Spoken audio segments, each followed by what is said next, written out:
It was 2007 when Nancy Pelosi broke one of the biggest glass ceilings in American politics when she earned this title. Madam Speaker!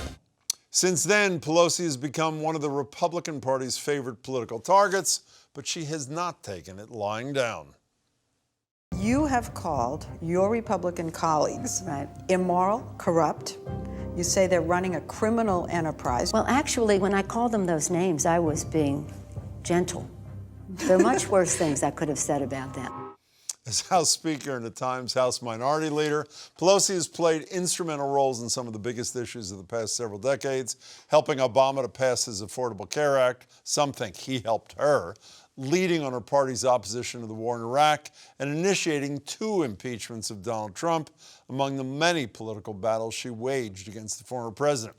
And while she was able to stop Trump in some places, like blocking congressional funding for the border wall, overriding his veto of the annual defense authorization bill, one area where she has no power and no vote has been Supreme Court confirmations, with Trump and his fellow Republicans pushing through the controversial picks of Justices Gorsuch, Kavanaugh, and Coney Barrett over a chorus of Democratic outcry. But those are the exceptions. Pelosi's career, influence, and upbringing are the subject of a new Frontline documentary. It's called Pelosi's Power. Premieres tomorrow night. It's also, amazingly, the first film to ever focus on Pelosi's role as Speaker. I'm joined by the man behind it, director, writer, and producer, Michael Kirk. Michael, as always, congratulations. Great to see you. Thank you, Jim. So you start the film with the insurrectionists on January 6th, both in the Capitol and going to her office. Here's a little taste of what they were saying. Where are you, Nancy? We're looking for you. It was like a monster movie or like a horror film. There was an intent to harm in the voices. Check this out. We are inside her Nancy Pelosi's office. You know, it seems to me, Michael, her reaction to this sort of a microcosm of all of Pelosi, never shaken, just gets laser focused, impeach and investigate. That's Nancy Pelosi, no? She just seized power at that moment. She was 2 heartbeats away from being president of the United States. She figured she had a crazy president on her hands, and she was going to stop him if she could. So let's go back to the beginning. Her father is the tough guy mayor of Baltimore, D'Alessandro. I love the line when someone says she's more D'Alessandro than Pelosi. I thought that was terrific. But also, I love this thing where she is in charge at age 11 of the so-called favor file in her father's office. What's the favor file? So what would happen is people would line up outside the row house where Tommy D'Alessandro lived with Nancy. She was the youngest child, the only girl, 5 brothers. And it was her job with her mom, Big Nancy, to, people would come in and they would ask for a favor. I got to get out of jail. I got to get a new apartment. My car's, been stolen, whatever it is. And it's ward politics at the street level. And the mayor would say, yes, okay, we'll take care of that. Or Nancy would say, he will take care of that. And she would keep the favor file. And the favor file was something that then when Tommy needed something, you could bet there'd be a knock on your door and the mayor would call the chit due. So that's what the favor file was. And Nancy has had it in her back pocket the rest of her life. Right. Age 11 is why that is so significant. So we're going to fast forward a little bit to 2008, the financial crisis. She goes to John Boehner, the Republican leader, and says, I need 100 votes. This has to be 100 Republican votes to go with ours so that it's a bipartisan effort to bail out the banks, which obviously is popular with nobody in America except the banks. What happens? She, remember, it's hard for Democrats to take this vote. Mm-hmm. This is supporting banks, scoundrels, people who've wasted this money. She goes to Boehner. It's her first real bipartisan effort. And she says, all right, I'm going to do it. It's tough to get my people to do it, but I'm going to make them take the vote. And they do. And they lose anyway. And she could have cut deals on behalf of the Democrats, but she thought she was doing the right thing, jumping off the cliff together with Boehner. What she discovered was, she said, her daughter said, you can't trust Republicans. We're never going to cooperate with them again. And that obviously informed her position, well, on everything, but particularly on the Affordable Care Act, where some voice in your movie talks about the naivete of Barack Obama to think he could get Republicans in. They all came for meetings. They all extended the discussions, never bought in.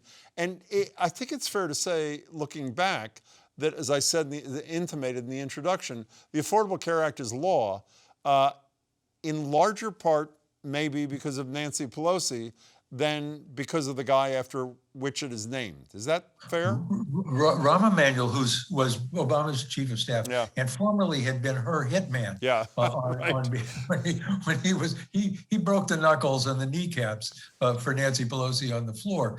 Emanuel told me, this is a Nancy Pelosi bill. I'm speaking on behalf of the President of the United States when I tell you he would agree with this statement. And what it was she had been telling him from the get-go, this is not a bipartisan world anymore, Brock. I know you gave a great speech in 2004, but these people are not to be trusted. And she basically said to him when they all got squishy in the knees after Scott Brown won up here and they lost their majority, she said to him, look, you can go small, mamby-pamby, she called it, or you can go with me and I'll make it happen. But if you don't go with me, good luck. And so that was the highlight. They went with her. The Affordable Care Act becomes law. And then 2010 comes along, the midterms, and the Democrats lose their House. I love this little piece. This is Diane Sawyer interviewing Pelosi after the loss. And she asked Pelosi if she was sad, was the word, like Obama said he was after the loss. Here's the back and forth following that. Well, it's sad in terms of my colleagues who won't be coming back. And for me, I'm a professional. you never felt it? You didn't feel? Well, I felt it We for all my feel. colleagues. I felt it for the American people. We all have to Stake. talk to ourselves in moments when it feels bruised and it feels rough. Well, let me tell you, when I get time for that, I'll call you and I'll let you know how it feels. Thank God I didn't ask that question, is all I can say while I'm watching. Me too, me too. That is so Pelosi, is it not? Yes, the ice there, the stern, look, I'm a professional. I don't take this stuff personally. Well, she takes it personally, I promise you. But boy, you don't ever get that you're never going to get that from her. You know, a couple of things. One, her daughter in the film with you refers to her mother as Nancy Pelosi. Did you find that odd at all? Oh, no, not at all, Jim. I mean, it's a little like head shaking, like, wait a minute, there's the Nancy Pelosi. By the way, she had 5 children in 6 years. I know. You understood? She was bringing the baby home from the hospital for the 6th birthday of her oldest child. This is a woman who knows how to organize things, make the machine run. She didn't have help. She didn't have a nanny. And that daughter calls her Nancy Pelosi. And that Speaker of the House has on her desk, I love this image, chocolates and baseball bats from the San Francisco Giants. Sort of says everything. So it's clear that Pelosi has no time for liars or for fools, both of which she considered Donald Trump to be. And her contempt, I mean, obviously she supported the opposition, but her contempt came from that first meeting, which she describes in painful detail. The first words out of Donald Trump's mouth. Could you remind people what they were? He said, he leans forward. He's got all the congressional leaders in the room around the table. She's the only, as usual, the only woman in the room. And he leans forward and says, you know, I really won the election. There were 5 million illegal votes that were out there, but otherwise, I really won the election. First meeting with Republican and Democratic leaders of Congress after he's elected, I really won the... She in the film, she imitates him, leaning forward. That's on the great. desk. Yeah, forgot it's about just that. hilarious, right? She's living the moment over and over and over again. So there's a dreaded local angle to this, too, which we always love, is there was some opposition. The Squad, one of its 4 members is Ayanna Pressley, the congresswoman from Boston. Seth Moulton tried to lead an overthrow of Nancy Pelosi. What I'm not clear about, and I'm curious to hear what you think, was that because of her ideas were out of date, or because the three leaders of the Democratic Party were all octogenarians, and people, Moulton, Presley et al., felt that they needed younger faces atop the Democratic hierarchy? Since 2010, after the Affordable Care Act, she becomes the target for the Republican Party. She helps them raise hundreds of millions of dollars. All they have to say is Nancy Pelosi. Now, if you're Seth Moulton and it's 2018 and Nancy Pelosi has led the blue wave and it's all happening again, you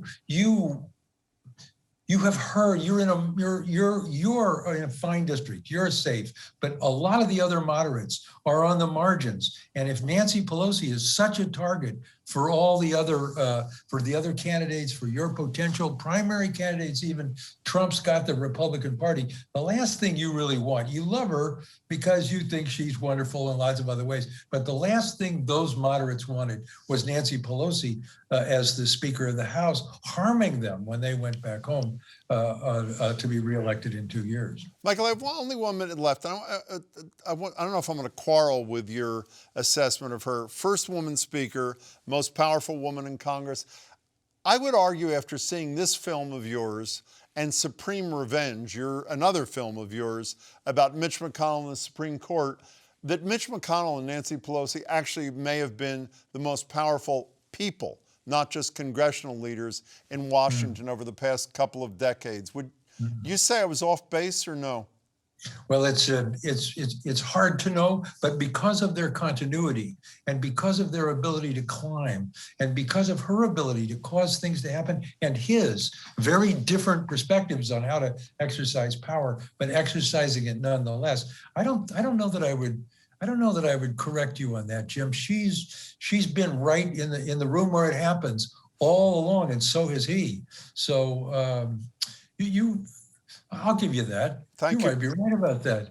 On that note, I'll give you yet another great film. I learned a lot. It was terrific. Michael, congratulations. Great to see you. Thanks, Jim. You too.